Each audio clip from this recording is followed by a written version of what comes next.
সাড়ে গাড়ি সাড়ে কিছু গাড়ি কথা সাড়ে গাড়ি সাড়ে গাড়ি কথা বলো সাড়ে বলো গাড়ি কিছু না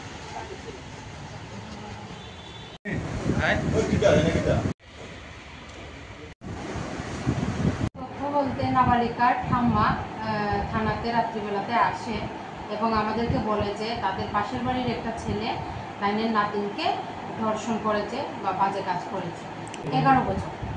ঘটনাটা হয়েছিল 13 তারিখ রাত্রিবেলা, 12 তারিখ রাত্রিবেলা ঘটনাটি ঘটেছিল। তো ঠাম্মা এসেছে এই 12:30 একটা নাগাদ আমাদের থানাতে আসার পরে বললো, তারপরে রিটার্ন দিল, আমাদের স্পেসিফিক কেস নেওয়া হলো। নেওয়ার পরে ইনভেস্টিগেশন শুরু হলো। আমরা আসামিকেও অ্যারেস্ট করেছি এবং আসামিকে কোর্টে ফরওয়ার্ডও করে দিয়েছি। আজকে আমরা কোর্টে পাঠিয়েছি, 14 তারিখে আসামিকে কোর্টে পাঠিয়ে দিয়েছি। ছেলেটার নাম সৌরভ বর্মা, এই এলাকাতে, এই ভিকটিমের পাশের বাড়ি।